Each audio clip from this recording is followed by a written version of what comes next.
안녕하세요. 이재만입니다. 한 장의 사진만큼 사람을 단번에 감동시키는 매체가 또 있을까요? 따스한 시선으로 세상을 바라보는 자유로운 영혼, 마음을 담아내는 아티스트, 사진가 김중만 씨를 만나보기로 하겠습니다.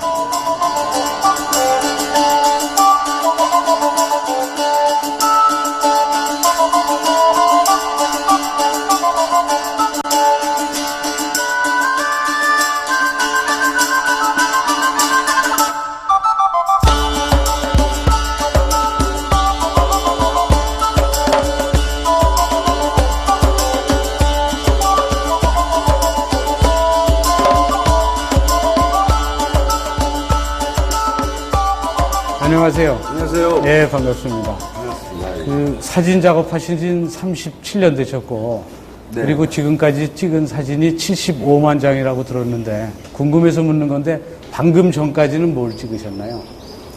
요즘은, 빌딩 찍고 있습니다. 아, 예.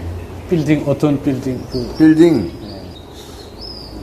한 2년 정도, 그 전에 잠깐씩 했는데요. 2년 전부터 본격적으로, 어떤 목적을 위해서 책을 내거나 전시회를 위해서, 작업을 하는 건데요.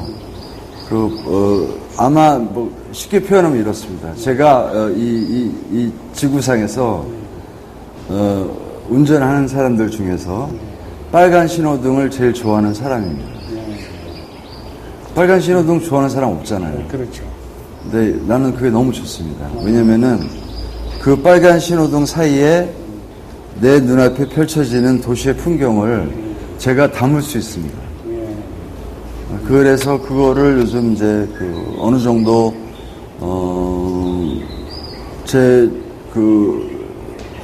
계획이라는 얘기를 별로 안 좋아하는데, 연말까지,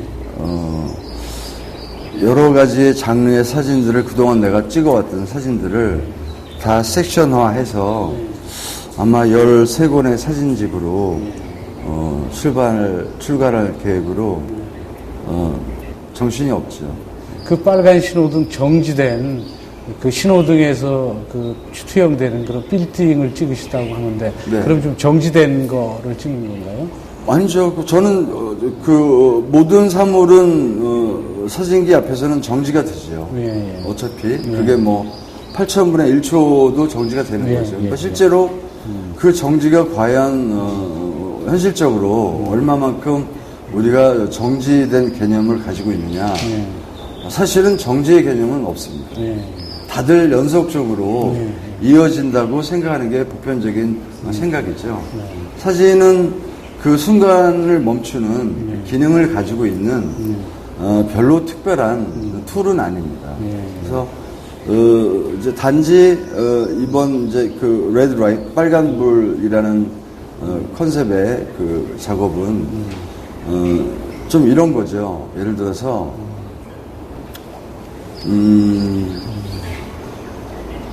즐겁게 생각하면은 야, 누가 세상에서 저 주어진 빨간불의 시간 인류적으로 비슷하잖아요. 3초에서 5초 동안에 자신이 살고 있는 그 세상을 얼마만큼 잘 찍을 수 있는 놈이 몇 명 될까? 저는 그게 좀 궁금한 게 생겼었어요. 그러니까 좀 재밌는 쪽으로 보자면은 그렇습니다. 별로 어느 사람에게는 그래 신호등이 5초 가는데 그 사이에 빌딩을 하나 찍는다. 그게 대수인가? 그럴 수 있어요. 대수가 그런데 나는 다릅니다. 나는 뭐가 다른 거니? 우선은 기술적으로 굉장히 어렵습니다. 저는 이제 그게 빨간 신호등하고 타이틀이 2 seconds거든요. 2초거든요. 저는 2초 만에 그 사진을 찍을 수가 있습니다. 모든 구성과 빛과 선과 이런 거를 다 감안한 사진을 찍어낼 수가 있는 능력이 있는 거죠. 이제 그거를 또 사진만 찍는 게 아니고 그것을 또 하나의 예를 들어서 사진으로 작업으로 완성을 시켜서 사람들과 나누는 건데요. 중요한 건 이겁니다. 서울을 찍는 거예요. 내가 대부분 이제 서울에서 맞이하는 게 빨간 신호등이 제일 많으니까 서울을 찍는데 제가 특별히 어디를 가거나 일부러 뭐 이쁜 빌딩이 있어서 가서 찍는 게 아니고 아주 일상적인 루틴 아래서 제가 보는 거를 매일 찍고 또 찍고 합니다.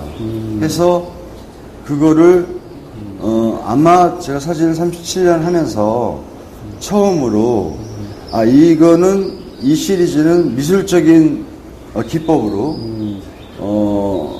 대신에 그 미술적인 게 100% 회화적인 미술적인 게 아니고 100% 사진적인 회화를 도용을 하는데 요즘 이제 그 작업하고 있습니다. 제가 예를 들어서 보여드리죠. 사진으로 이렇게 찍었는데 이런 식으로 작업을 하고 있습니다. 그게 제일 아마 나을 것 같습니다. 새로운 이제 시도라고 보여지는데 그 김중만 씨는 보면 보통 사람들은 그 사진 전문가를 사진 작가라고 보통 칭하는데 그 스스로는 사진가라고 불려지기를 더 원한다고 하더군요. 그 이유가 있나요? 글쎄요, 그냥 그 약간의 저의 겸손함에 대한 상징적인 요소도 되고요. 뭐 솔직하게 말씀드리면은 그리고 사진 작가보다는 사진가가 왠지 내가 좀 더 마음이 편안함을 느끼기 때문에 그 존칭에 대해서는 나한테는 사실은 그렇게 중요하지 않습니다. 뭐 어떨 때는 누가 뭐 사진 작가라고 그래서 내가 생각하는 게 작가적으로 변하는 사람도 아니고 그 호칭에 따라서는 뭐 여러 사람들이 하고 있지만은 중요한 거는 뭐냐 그냥 난 사진가이다. 사진가가 하는 일은 뭐냐 아주 크게 말하면은 여러 가지 사진의 종류가 또 장르가 있지만은 제가 몸을 담고 있는 분야에서는 카메라로 세상을 그릴 수 있다는 거예요. 그러니까 잘난 척이라고 생각을 하지 마시고요. 보통 우리는 카메라로 사진을 찍습니다. 그런데 나는 그 카메라로 사진 찍는데 관심이 없어졌어요. 나는 어떻게든지 저놈의 카메라로 그림을 그려야겠다. 라는 생각을 갖고 사진 작업을 하고 있죠. 그렇다고 내가 뭐 하나의 화가가 된다거나 뭐 다른 길을 전혀 없습니다. 사진으로서 사진이 가지고 있는 가장 이상적인 표현 방법이 많습니다. 뭐 빈티지도 만들 수 있고 뭐 여러 가지 색상을 뭐 구현해낼 수 있고 그 중에 하나겠죠. 근데 그 방법을 여태까지 나는 보다 정도적인 선 아래서 사진은 그냥 흑백 사진으로 찍어서 있는 그대로 그 메시지를 담아서 보여주는 게 사진가의 길로서는 맞다. 그래서 한 번이라도 어떻게 보면은 이탈을 하지 않은 작업을 여태까지 해왔는데 내 마음속에는 늘 다른 게 좀 있죠. 나도 예를 들어서 뭐 저의 사진이 다 우울하고 어둡습니다. 그런데 그 반대로 나도 상당히 낙천적이고 세상을 정말 이쁘게 아름답게 볼 수 있는 그런 마음이 너무나 많아 하는 거를 전달을 해주는 거죠. 그 사진을 그림처럼 그 형상화한다고 하면서 그 빌딩 사진을 많이 이제 찍으신다고 하는데 그 빌딩 제가 하는 겁니다.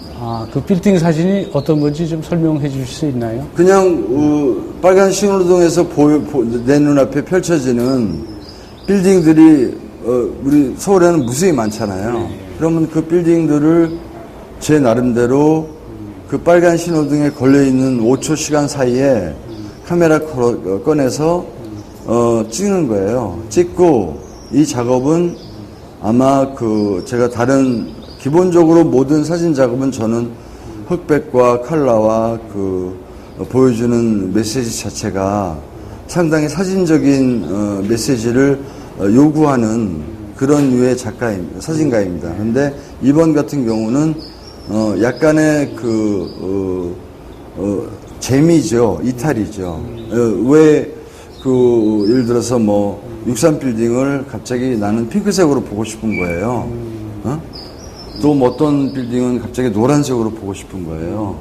그러니까 대부분 뭐 물론 우리가 가지고 있는 그 도시의 색상이 뭐 그렇게 막 그러니까 밝지는 않잖아요. 사실은 좀 그래서 왜 조금 우리 거를 좀 밝게 볼 수 있는 하나의 제 나름대로의 그 해학적인 풀입니다. 그래서 좀 더 단지 빌딩이 주는 어떤 메시지가 중요한 게 아니고 빌딩도 중요합니다.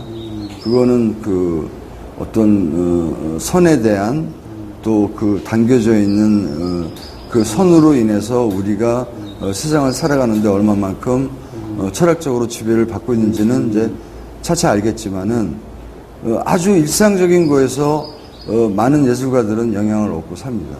어떤 특별한 위대한 예술가의 어떤 삶을 가지고 영향을 받는 게 아니고 정말 길을 가다가 어디 잠깐 걸려 있는 아주 어울리지 않는 유치한 포스터인데 그게 우리 시대의 상이거든요. 그러면은 그게 정말 과연 유치하기만 할까?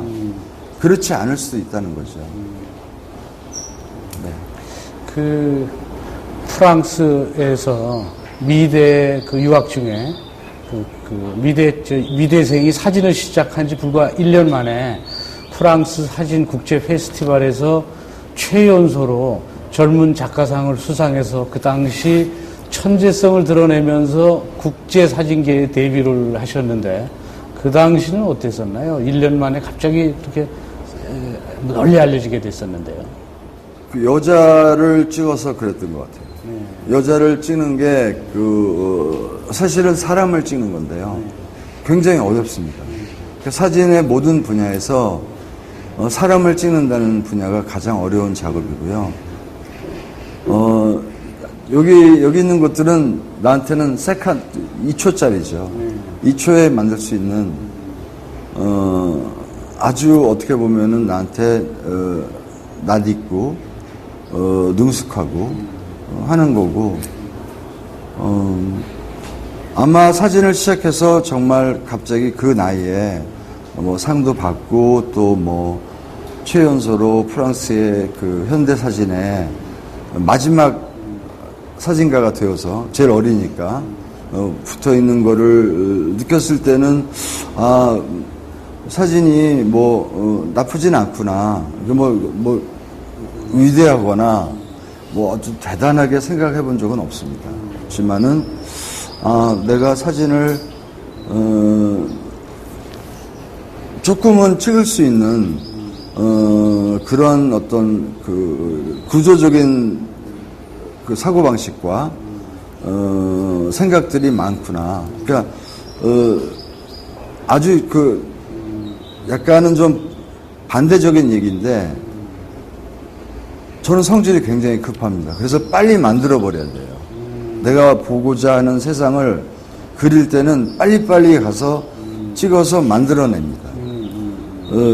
그렇지만은 사진이 가지고 있는 가장 어떻게 보면은 그 사진이 가지고 있는 내재된 힘 중에서 가장 중요한 게 인내심입니다.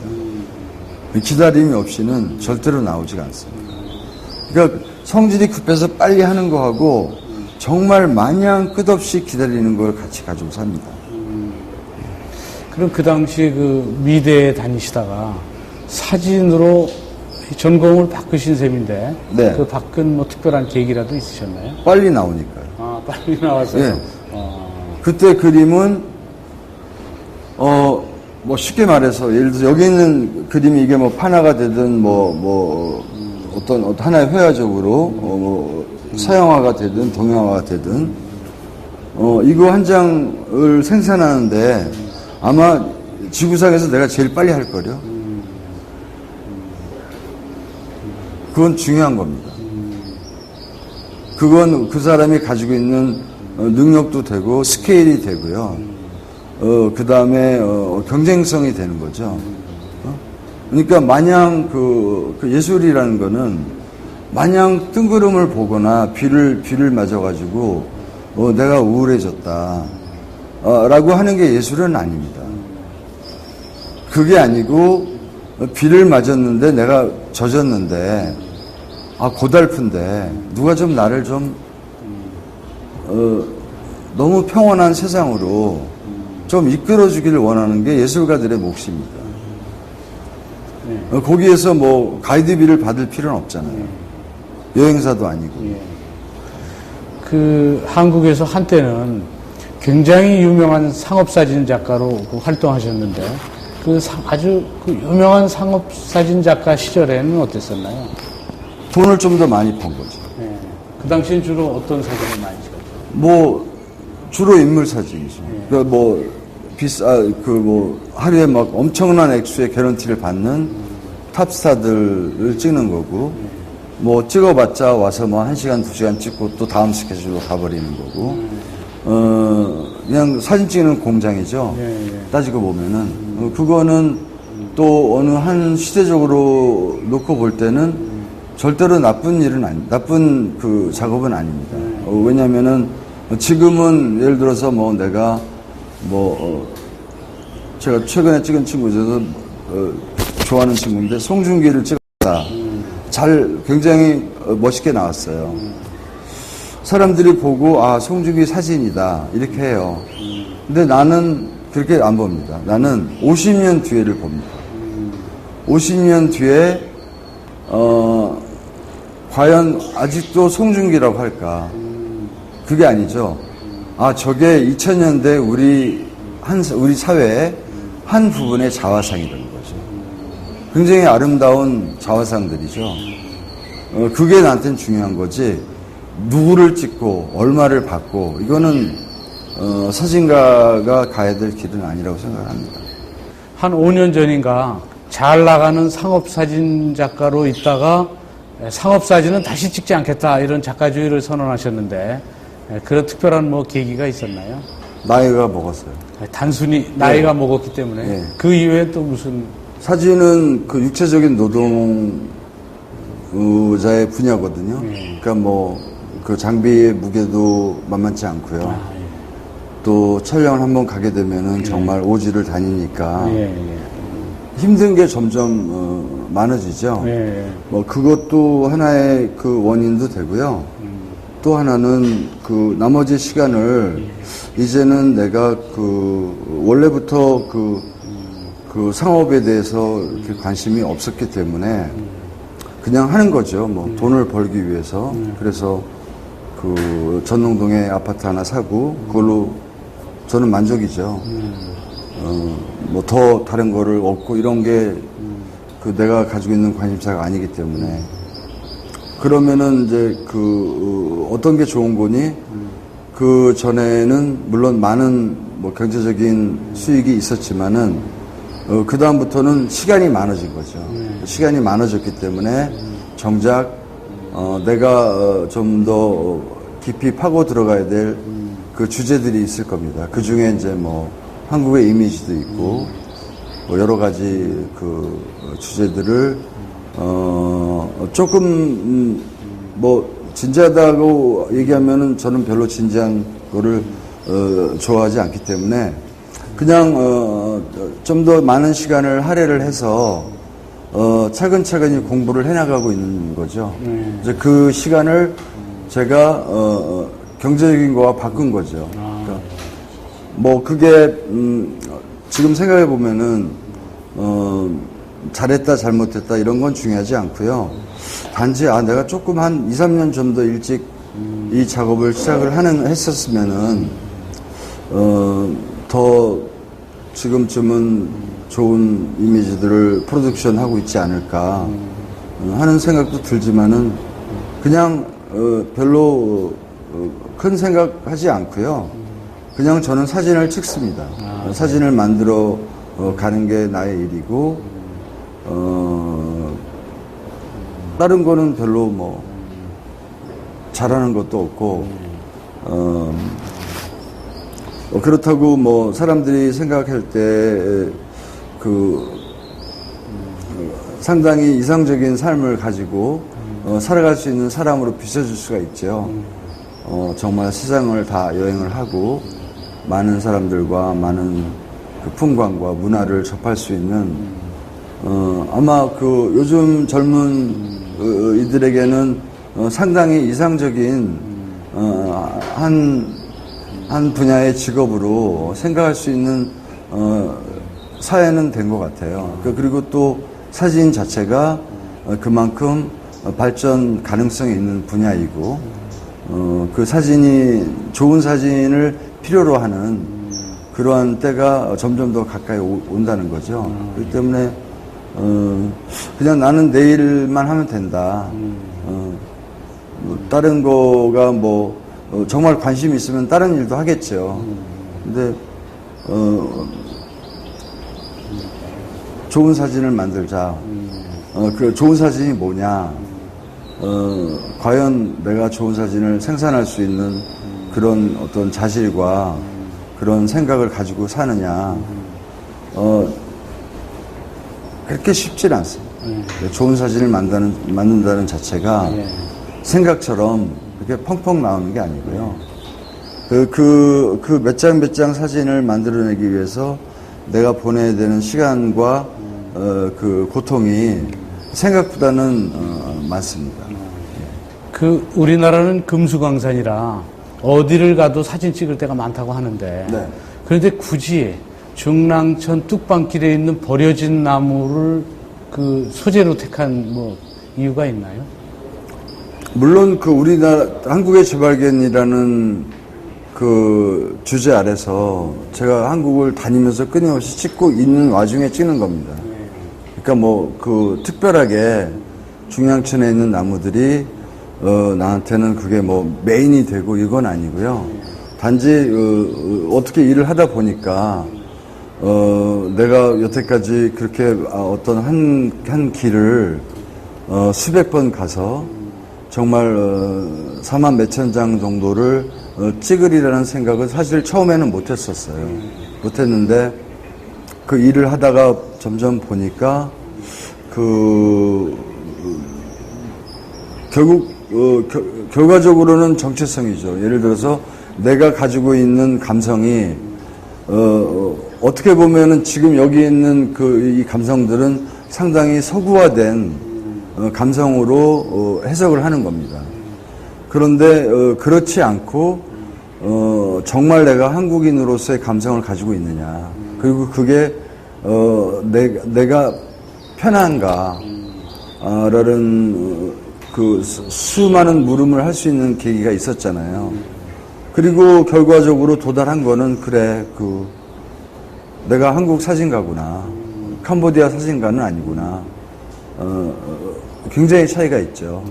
왜냐하면은 미국 사람들 눈에는, 또 유럽 사람들 눈에는 한국에서 온 사진가? 그래? 우리가 뭐 캄보디아에서 온 사진가라고 생각하는 것처럼 그들도 한국에서 온 사진가에 대한 선입감이 있다는 거죠. 그거를 극복하는 게 절대로 쉽지 않습니다. 보통 사진 작가들은 한 가지 주제를 갖고 평생 찍기도 하는데, 네. 우리 김중만 선생님께서는 풍경이라든지 꽃, 또 아프리카, 인물, 아주 다양한 주제를 갖고 사진을 찍으셨어요. 네. 근데 다른 작가와 달리 다양한 주제를 찍게 됐는데, 왜 한 가지 주제에 천착하지 않은 그런 이유도 있나요? 저는 한 가지 주제라고 생각을 하고 찍습니다. 예. 단지 보여주는 소재 자체가 다른 것 뿐이지, 기본적으로는 저는 사진을 찍는 행위는 똑같습니다. 그러니까 뭐 빌딩을 찍는다고, 꽃을 찍는다고, 물론 제가 준비하는 기간이나 내가 가져야 될 어떤 생각은 상당히 다르죠. 하지만은 기본적으로는 똑같고요.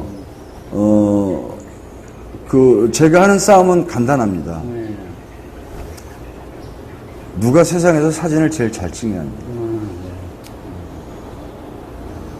그게 그 37년 동안 사진을 해왔고 내가 끊임없이 도전하는 끊임없이 모든 분야의 모든 장르의 사진을 찍을 수 있는 하나의 모티베이션이 된 거죠. 그냥 시스템에 있는 작가들처럼 어느 하나가 잘 되는 거 이게 있어요. 그럼 그것만 계속 찍을 수도 있죠. 뭐 저 개인적으로는 그런 거 반대하지 않습니다. 그렇게 해서 자기 사진이 많이 알려지고 많이 팔리고 또 많은 사람들이 좋아하게 되고 why not? 좋다고 생각을 합니다. 나는 싸움의 그 근본이 다릅니다. 그냥 아주 초등학교 개구장의 아이들이 갖는 꿈입니다. 야, 세상에서 한 번쯤 어떤 놈이 정말 이놈은 사진을 제일 잘 찍는 놈이다. 많은 주제 중에서 김중만 하면 아프리카하고 꽃을 많이 그렇게 꽃을 대중적으로 많이 알고 있는데요. 그 꽃에 대해서 애착을 갖는 남다른 뭐 이유가 있나요? 글쎄요, 꽃도 그냥 나한테는 사진을 찍는 그 주제 중에 하나뿐입니다.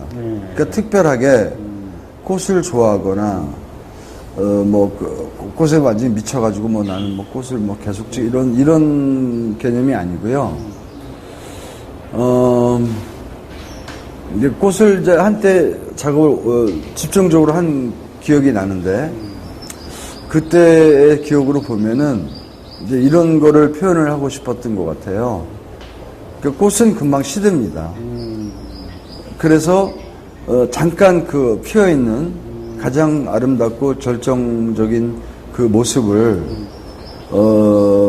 나는 카메라로 담는데 그 안에 담는 내용은 꽃이 가지고 있는 sensuality라고 그럴까요? 약간의 그 육감적인 개념이 들어 있습니다. 그러니까 그 굉장히 묘하게 꽃을 보면은 여자 생각이 난다는 거죠. 그 여자 생각에서 어느 그 사람이 가지고 있는 굉장히 아름다운 그런 이야기도 될 수 있고 어느 신체의 한 부분도 될 수 있다는 거죠. 그래서 그게 단지 내가 이쁜 꽃을 찍어서 이쁘게 보여주겠다 하는 그런 생각은 거리가 멀고요. 그 형태를 찾아내는 거죠. 독도의 사계를 촬영할 그런 스케줄이 있는 것으로 알고 있는데 그 어떤 내용인가요? 한국의 사진가로서 독도 재작년에 다녀와 봤는데요.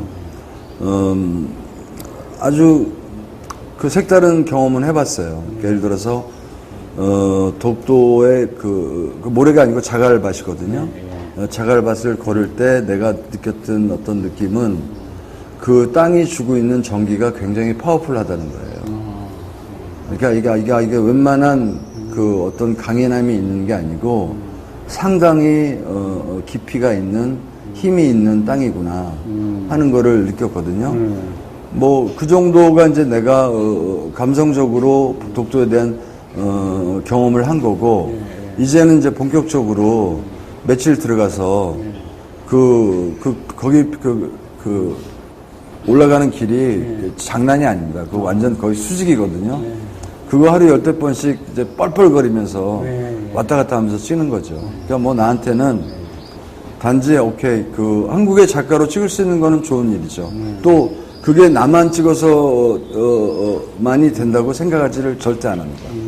나를 이제 내가 시작을 했으니까 한 2년 정도 하고 또 다른 감성에 있는 다른 시각에 있는 작가가 또 끊임없이 비주얼을 창출을 해야죠. 그게 하나가 50년 가고 100년 가는 게 아니고요. 지금의 우리의 모습을 볼 수 있는 그런 계기를 마련해 주는 거고요. 독도는 정말 제가 느꼈던 것처럼 상당히 파워풀하고 우리가 물론 느끼죠. 왜냐하면 내가 느꼈으니까 거의 전기가 오는 기분을 받았거든요. 아, 예. 그러니까 이 땅은 보통 땅이 아니구나 예, 예. 하는 생각을 갖게 됐습니다. 그 아프리카 사진도 꽤 유명하신데 네. 그 아프리카에 이제 의사인 아버님을 따라서 생활하시기도 하셨죠. 네. 그 아프리카 생활, 그 당시 생활은 어떠셨나요? 뭐 16살 먹은 어린애가 아무것도 없는 그 어린 왕자가 등장이 된 그 사막 한가운데 뚝 떨어져 가지고 예, 예. 무슨 재미가 있겠어요. 아무 재미가 없는 거죠. 뭐 어떤 문화적인 충격도 아니고 어디 그 대한민국 70년대 어느 시골보다 더 후진 그런 마을에 들어가서 뭐를 느끼겠습니까? 단지 그냥 부모님하고 이게 아프리카구나 라는 정도만 저는 느꼈던 것 같고요. 저는 아프리카를 그렇게 좋아하지 않았었습니다. 그럼 지금은 아프리카를 좋아하십니까? 지금은 뭐 좋아하는 정도가 아니죠. 지금은 완전히 그 아프리카는 나한테는 나의 아버님의 땅이죠. 굉장히 좀 거만한 거죠. 예를 들어서 왜 그 큰 대륙을 나는 갈 때마다 내 아버지의 땅을 가는데 하고 가서 작업해요. 그 아프리카에서 사진 찍을 때 네. 아무런 방호 장비도 없이 그 사자의 코앞에 가서 사자의 표정을 찍었다고 해서 아주 그 얘기가 많이 되고 있는데 그 무슨 얘기인가요? 그러니까 보통 그 야생동물을 찍는 작가들은 대부분은 그 옆에 이제 그 프로텍터들이 있습니다. 네. 총을 가지고 만약의 사태를 위해서 보호받는 장치를 하고 작업을 하죠. 한국 사진가들은 그 장치를 할 수 있는 여건이 안 되는 거죠. 그러니까 그냥 보호받는 거 없이 가까이 가는 거고요. 제가 비공인으로는 3m 50 정도 갔으니까 세계에서 가장 그 야생 사자 앞에 맨몸으로 간 사람 중에 하나겠죠. 상당히 그 무모한 일이네요, 그 당시에는. 저는 무모하지 않았습니다. 그 생명의 위협도 느꼈을 텐데. 당연히 느끼죠. 네. 그렇지 않으면 그 무모하다고 생각하지 않고 가족들한테는 좀 무모하다고 생각이 들었었습니다. 그걸 보고 있으니까. 근데 내 자신은 그래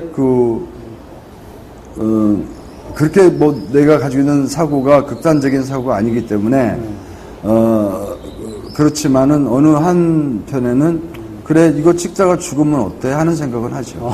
그러셨어요? 그 아프리카 아이들을 위해서 축구 골대를 만들어주는 그런 일도 하셨다고 하는데 그냥 어떤 계기로 그걸 시작했어요? 계속 그냥 변호사님은 제 자랑만 제 자화자찬만 하라고 질문만 하시는 것 같은데요. 저는 별로 그런 게 관심이 없는데 여기까지만 지금 대답해 드릴게요. 제가 그 NGO에 몸을 담고 있는데 아이들을 찍어달라고 그래요. 그래서 거절을 했습니다. 왜냐? 그래도 뭐 사진가인데 남들이 알아주든 뭐 하여튼 애들을 찍어 뭐 약간 그림이 안 되는 생각이 잠깐 들었었어요. 그래서 거절을 했습니다. 거절을 하고 그리고 곰곰이 생각을 해봤어요. 그랬더니 그 해에 뭐 한 7, 8년 전에 그 해 일진으로 보면은 좋은 일들이 너무 많이 있었던 것 같아요. 좋은 책도 내고 일본에서 전시회도 아주 성황리에 정말 한번 해봤고 또 책을 일본 출판사랑 냈는데 우리 아이들이 너한테 그러는 거예요. 선생님 일본에서 돈이 왔는데 잘못 온 것 같습니다. 아 그래? 왜? 그랬더니 공이 하나 더 붙어서 왔습니다. 그러는 거예요. 그러니까 여태까지 나는 대한민국에서 일을 하면서 1,000만 원대의 돈을 받아봤지만은 억대의 개런티는 받아보지 못한 거죠. 책 한 권으로. 근데 그런 이제 여러 가지 일말의 일들이 그래 그러면은 내가 조금 아이들을 위해서 좋은 일을 할 수도 있겠다 해서 시작을 한 거고요.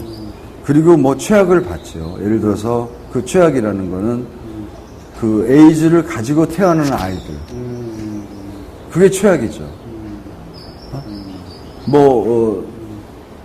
할 수 없이 그 부모님이 복균자이기 때문에 걔네들은 세상에 나왔는데 부모님 피에 에이즈가 들어있기 때문에 에이즈 환자로 태어난 거죠.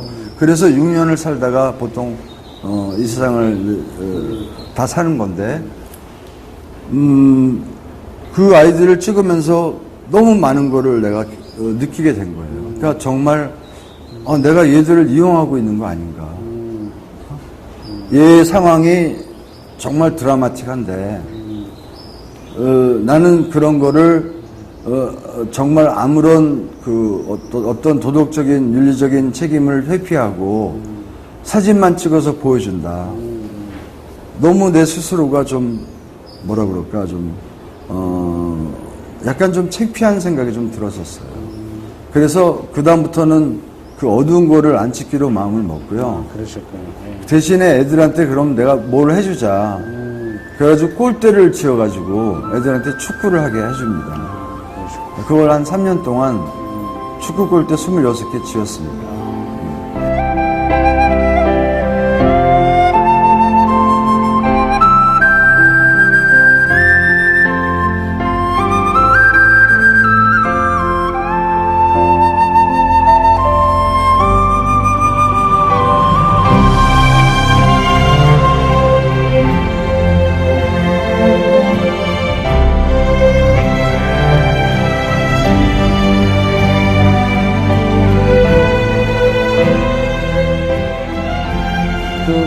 아프리카 아이들을 위해서 축구 골대를 지은 네. 거, 그건 좀 뭐 이해를 쉽게 하겠는데. 네.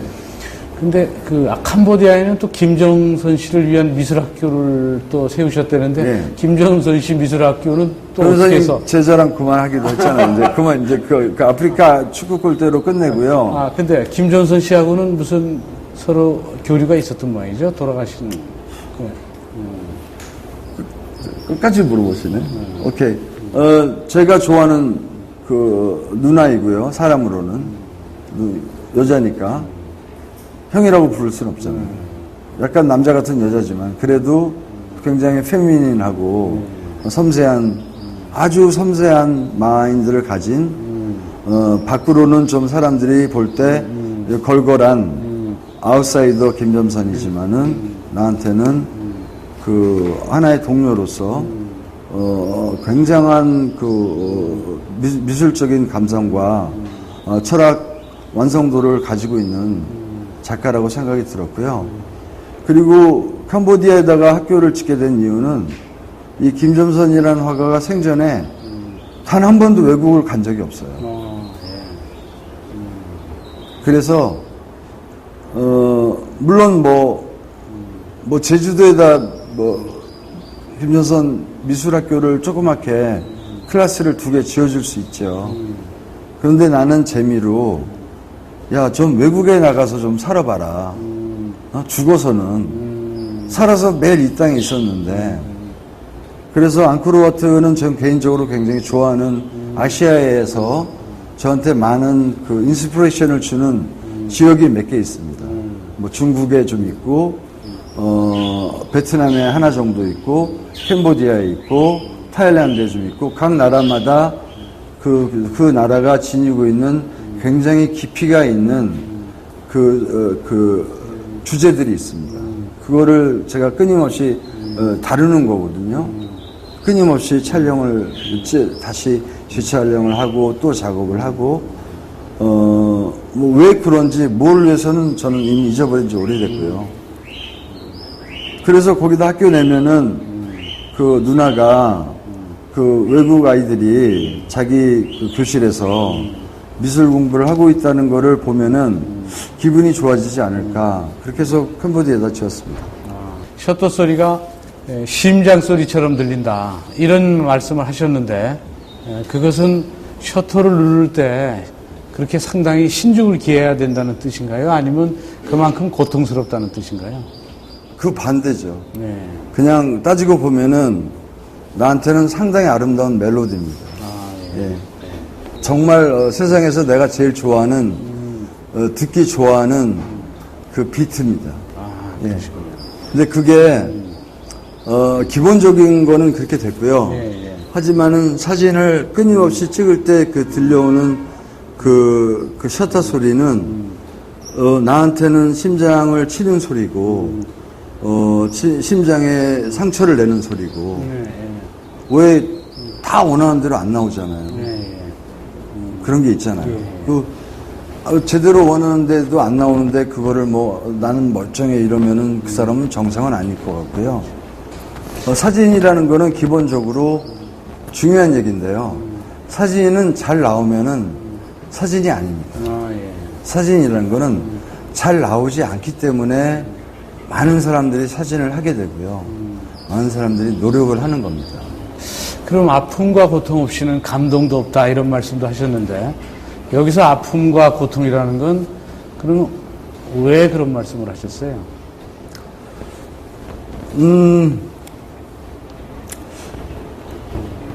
지금 오늘 예를 들어서 뭐 오늘 며칠이죠? 29일. 29일이죠.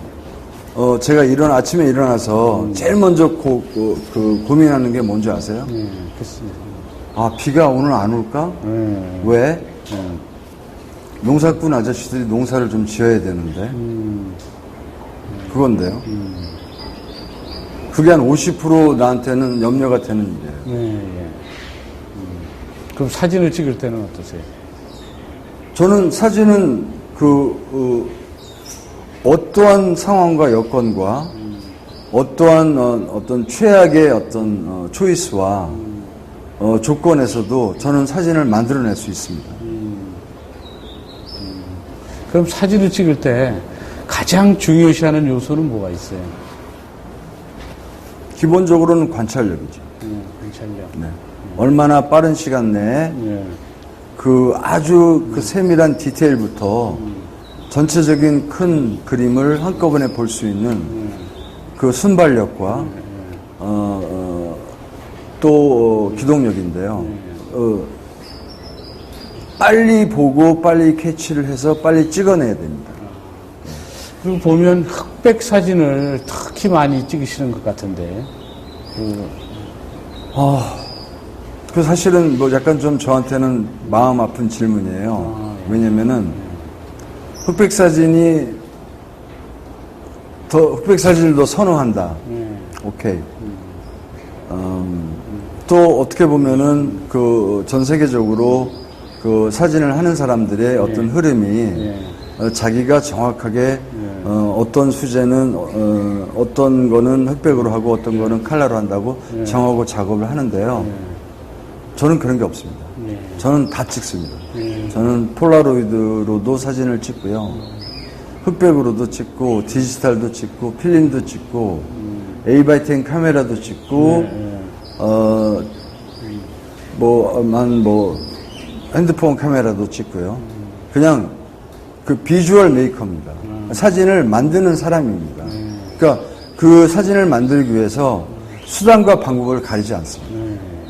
그 평생 동안 사진을 100만 장을 찍겠다. 예, 100만 장 이상은 찍을 수 있을 것 같아요. 그리고 그 중에서 1000장만 자식한테 물려주고 나머지는 다 사회에 헌원하겠다 하셨는데 그 소도비 경매가로 100만 장이라면 그 가격이 어마어마할 텐데 왜 전부 1000장만 물려주고 다 사회에 1000장 한 2000장은 주겠죠. 애들이 애들이 하도 많아가지고 숫자가 너무 찍으면 안 되니까. 아니요, 궁극적으로는 저는 사진은 공유하는 겁니다. 그러니까 회화는 좀 다릅니다. 회화는 상당히 예를 들어서 한 장짜리죠. 어떻게 보면 그렇기 때문에 공유하는 개념하고는 좀 다릅니다. 그건 이제 개인이라는 게 들어가 있는 거고요. 사진은 얼마든지 공유 가능하기 때문에 제가 아직은 모르겠지만은 어떤 신 모델을 만들 수 있는 가능성은 있을 것 같아요. 예를 들어서 사람들에게 결혼을 했어요. 결혼을 해가지고 집에 아들이 났어요. 아기가 난 거예요. 그래서 엄마가 이 아이한테는 그냥 어떤 멋있는 아프리카 사자 모습을 하나 이렇게 벽에다가 보여주면 좋겠다. 그거를 내가 줄 수 있는 시스템을 만드는 게 굉장히 중요합니다. 이제 그거를 이제 실현을 하겠다는 거죠. 그러니까 그래서 데이터가 날아갈 수가 있는 거예요. 날아가서 그 사람은 그 사진을 받아서 프린트를 해가지고 아이 옆에다가 걸어놓으면은 내가 원하는 건 끝입니다. 그 요새 이제 주 5일 근무제가 돼가지고 여행들도 많이 다니고 특히 이제 한국 사람들은 전부 사진기들을 다 네. 갖고 다니면서 사진을 많이 찍는데 풍경 사진이나 인물 사진을 좀 아주 예쁘게 잘 찍는 뭐 특별한 노하우라도 있나요? 방법이랄까? 어떤 게 메인이 되느냐가 중요합니다. 풍경 사진과 인물 사진 중에서 먼저 선택을 해야 됩니다. 내가 오늘 이 카메라로 찍어야 될 대상의 주인공이 사람이냐 아니면 뒤에 배경이냐 그에 따라서 중요합니다. 다르고 사람일 경우에는 고민을 하지 마십시오. 그냥 그 역광으로 드립다 찍어대면 나옵니다. 딱 하나입니다. 많이 방법이. 찍으면 되는 거예요. 역광으로. 역광, 그 다음에 뭐 반역광. 근데 그러니까 그 상대방이 햇살을 다 받고 찍는 사진은 안 찍으시면 돼요. 그 반대를 찍으시라는 거죠. 왜 그런가요, 그거는? 뭐 그렇게 하면 사진이 나옵니다. 제가 알고 있는 게 그런 것밖에 없습니다. 그래요. 김중만 씨의 도전이 모두 다 이루어지기를 바라겠습니다. 네, 고맙습니다. 오늘 말씀 감사했습니다. 수고들 하셨습니다. 고맙습니다.